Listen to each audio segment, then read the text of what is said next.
É de comum conhecimento entre todos que são verdadeiramente cristãos que existe um modo de vida adequado àqueles que invocam o nome do Senhor. Sabemos que não existe uma lista exaustiva que regulamenta o viver cristão, mas às vezes ensinamento claro e direto, às vezes indireto, às vezes apenas o princípio aplicável. O fato é que existe um padrão de vida que Deus, como bom Pai, requer daqueles que creem em Cristo, aqueles que lhe pertencem. Deve ser dito, contudo, que esse padrão de viver não é uma exigência para se adquirir a salvação, como se fosse possível ao homem angariar a salvação pelos próprios esforços, pois está claro nas Escrituras que, pela graça sois salvos, mediante a fé, e isto não vem de vós, é dom de Deus, não de obras, para que ninguém se glorie. Sendo assim, longe de nós pensarmos com tamanha insensatez sobre a preciosa salvação ofertada aos homens por graça de Deus, pelos méritos de Cristo Jesus, de modo que todo aquele que nele crê alcança a vida eterna. Por que então fazer o que deve ser feito? Porque um pai que teve sua filhinha assassinada perdoaria o assassino, dando lugar à justiça divina? Porque um homem agredido perdoaria o agressor sem lhe retribuir com agressão? Porque o traído perdoaria o traidor? Porque fazer coisas boas a pessoas que agem como aqueles que não merecem coisa alguma a não ser punição? E por que entregar bondade a pessoas como nós?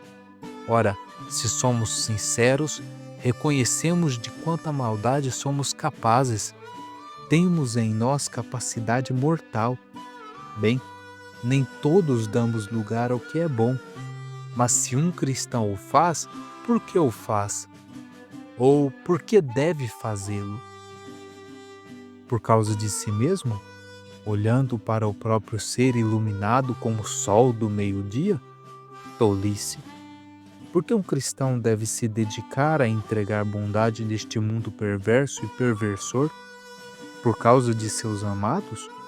Um pouco mais nobre do que por si mesmo, mas ainda tolice. Logo, necessita ser mais elevado.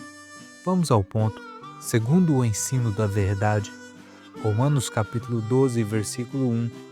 Rogo-vos, pois, irmãos, pelas misericórdias de Deus, que apresenteis o vosso corpo por sacrifício vivo, santo e agradável a Deus, que é o vosso culto racional. Não há como ser mais nobre, mais justo, mais verdadeiro, mais louvável, digno de nota. A verdade bíblica, e veja que falamos aqueles que creem nas Escrituras Sagradas, que creem na inspiração dos textos e confiam no Senhor, é que ao fazer o que deve ser feito, ao fazer o bem, ao fazer o que é justo, o cristão não deve ter por motivador os próprios interesses, o próprio eu, nem mesmo outras pessoas ou coisas. O motivador deve ser Cristo, de modo que nos esforçamos para lhe sermos agradáveis. E conforme o texto, apresentamos nossos corpos como um sacrifício vivo, vivificado por Ele, um sacrifício santo, santificado por Ele, um sacrifício agradável, agradável a Ele. E isto, conforme o texto, é nosso culto racional, isto é, não desprovido de entendimento, mas adoração apropriada a seres pensantes. O apóstolo roga aos irmãos: façam isso, apresentem seus corpos como um sacrifício vivo, santo e agradável a Deus. Repito, a Deus. Não vivam para agradar a carne, satisfazendo a criatura e distante do Criador.